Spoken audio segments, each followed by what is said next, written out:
मैं गुवाहाटी में था ही नहीं, मैं था बेंगलोर में, क्योंकि मैं तकरीबन कितना, हाँ, नवंबर 2024 से मैं पापा के साथ हूँ। मतलब मेरा पापा बीमार है, तो एक एक करके उनका 3 ऑपरेशन हुआ। पहले हुआ बाईपास सर्जरी, उसके बाद थोराकोटोमी बोल के एक ब्लड क्लॉटिंग का हुआ, फिर लंग्स का। बेहतर की तलाश में अगर आप निकलोगे तो आपको बेंगलोर में ही अच्छे डॉक्टर मिलेंगे, मतलब गुवाहाटी से बेहतर, और बेंगलोर से ज़्यादा बेहतर फॉरेन कंट्री में होंगे डॉक्टर। मतलब जितना पैसा खर्चा होगा आदमी का, पैसा खर्चा मतलब जितना ज़्यादा पैसा खर्चा करेंगे अच्छे डॉक्टर के लिए, उतना बेहतर ट्रीटमेंट मिलेगा। बात वही है। ये एरिया पड़ता है बेंगलोर में बोमचंद्रा बोल के, जहाँ एयरपोर्ट से तकरीबन 65-70 के डिस्टेंस में होगा एयरपोर्ट से। और है अपोलो बोल के है चेन्नई में, वो भी ठीक है, लेकिन मैं तो गया नहीं, विज़िट नहीं किया, तो मुझे ज़्यादा पता नहीं होगा उसके बारे में। लेकिन जो गया है अच्छा कॉम्प्लीमेंट ही दिया है कि हाँ अपोलो भी ठीक है। और मैंने भी रेटिंग देखा है, रेटिंग तो तकरीबन 65,000 लोगों ने रेटिंग दिया है वहाँ पे। 4.7 रेटिंग है शायद, और नारायणा 4.8 शायद, 23 या 21 के लोगों ने रेटिंग दिया है। तो रेटिंग के हिसाब से अपोलो ठीक है, लेकिन मैं जहाँ पे गया हूँ मुझे तो बहुत अच्छा लगा वहाँ पे। डॉक्टर का बिहेवियर हो, लेकिन थोड़ा सा प्रोसेस स्लो होता है। स्लो मतलब कि टेस्ट वगैरह में उन लोग कम से कम 15-20 दिन टेस्ट में ही निकाल देता है, क्योंकि एक पेशेंट को प्रॉपर टेस्ट करेगा तभी जाके ऑपरेशन करेगा। क्योंकि हर किसी का देखने का नज़रिया अलग होता है, हर किसी का टेस्ट सब अलग होता है।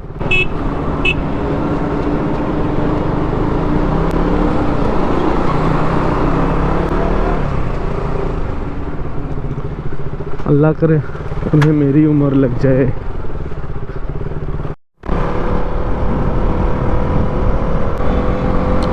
मैं ज़्यादातर यही रास्ता अपनाता हूँ, क्योंकि हाईवे से मुझे उतना अच्छा नहीं लगता, क्योंकि गड्ढा वगैरह हो गया है, रास्ता का काम नहीं किया है, 4 लाइन बनाया बोल के जहाँ जहाँ ख़राब हुआ है ऐसे ही रख दिया, चलो 4 लाइन तो बनेगा ही,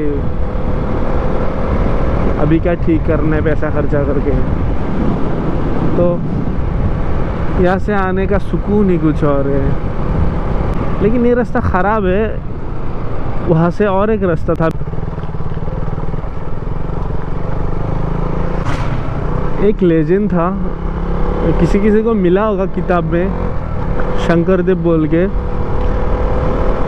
तो जब बाढ़ आया था, पूरा बाढ़ था, तो ब्रह्मपुत्र नदी उन्होंने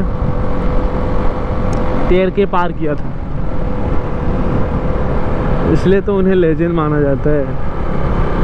और कुछ लोग उन्हें भगवान भी मानते हैं। ये गलत है, क्योंकि किसी इंसान को भगवान मानना गलत है।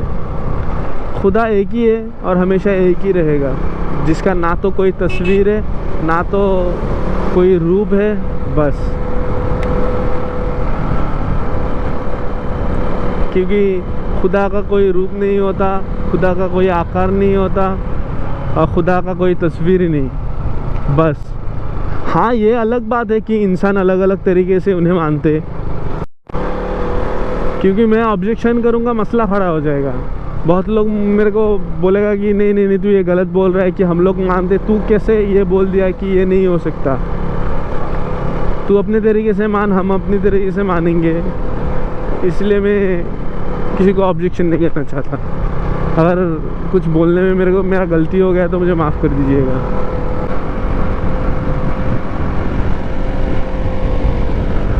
या अल्लाह, मैं सोच रहा हूँ कि इस बार अगर पैसे का जुगाड़ हो जाएगा तो मीटर लगा ही लूँगा।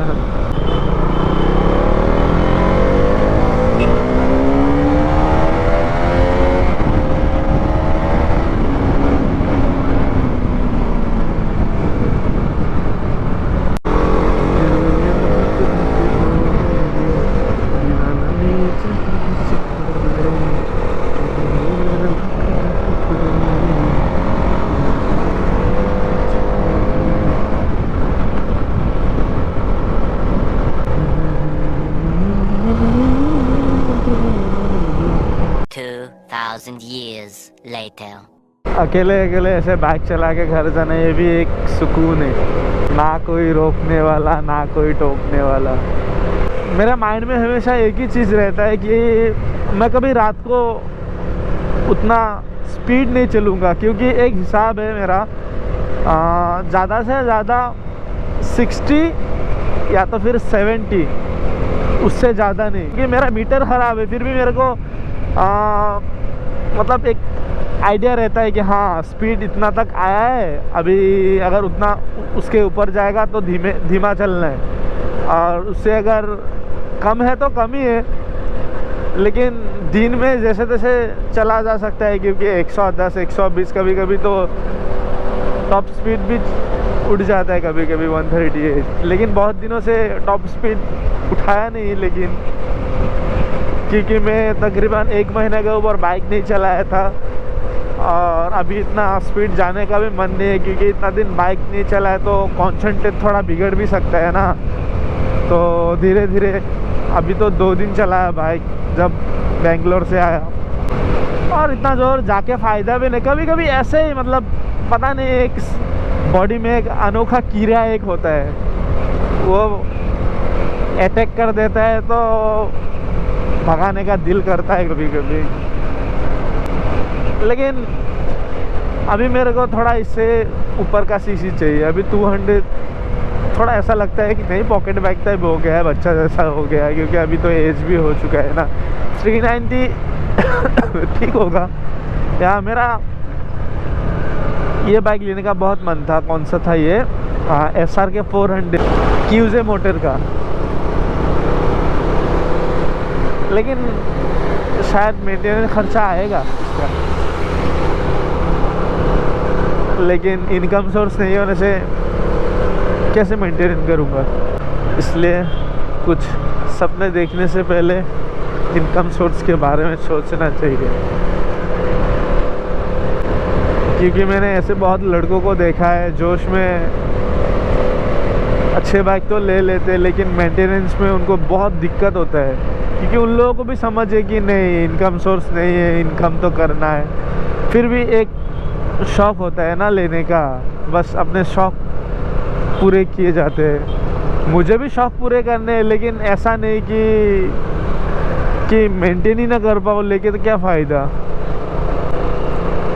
तो जब भी अल्लाह चाहेगा लूँगा, मेंटेन भी अच्छी तरह से करूँगा, तब शायद इनकम सोर्स भी होगा। पैसे तो हर जगह होते हैं, लेकिन बस आना चाहिए कि आप अपना दिमाग कहाँ लगा रहे हैं। वो पीछे एक ट्रक का, उसका पीछे का रेलिंग टूटा हुआ है, खुदा ना खास्ता हुआ अगर टूट गया तो पीछे के गाड़ी को दिक्कत होगा, जो पीछे पीछे आएगा वो टूट ना जाए, बस ड्राइवर को मालूम चले। मैं रोक के बोल देता, लेकिन रोक के बोलूँगा तो शायद उनको बुरा लगेगा और गलत भी सोच सकता है कि किस लिए रुका है।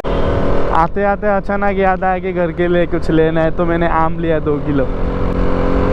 मम्मी लोगों को अच्छा लगता है ना कि बेटा बाहर गया है, कुछ लेके जाऊंगा तो अच्छा लगेगा। जैसे बचपन में मम्मी लोग बाहर चलते थे, मतलब बाहर जाते थे, तो हम लोग घर पे रहते थे, तो हम लोग सोचते थे कि मम्मी पापा कुछ लाएंगे खाने के लिए।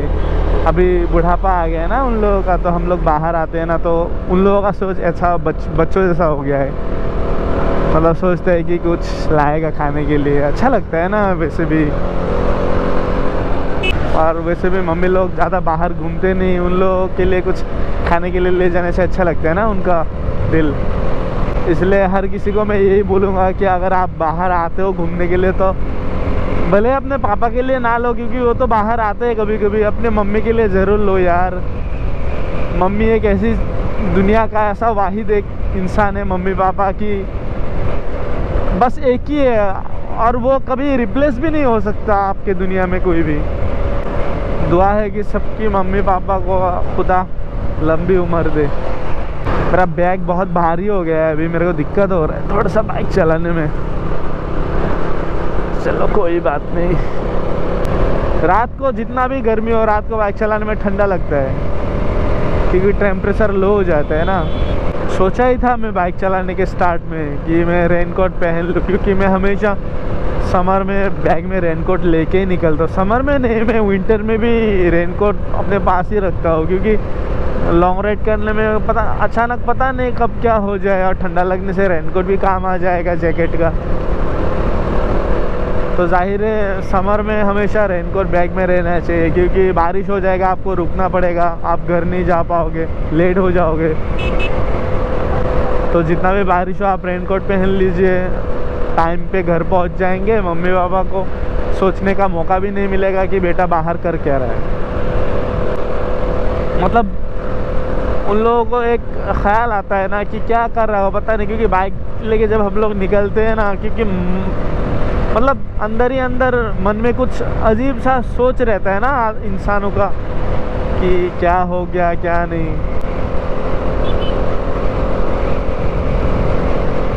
पहले तो मैं एसएमएस में ब्लॉग बनाता था, अभी मेरे को लगा है कि नहीं हिंदी में बोलना चाहिए, कि हिंदी में ऑडियंस ज़्यादा देख भी सकता है, क्योंकि आसाम के बाहर तो एसएमएस चलता नहीं है,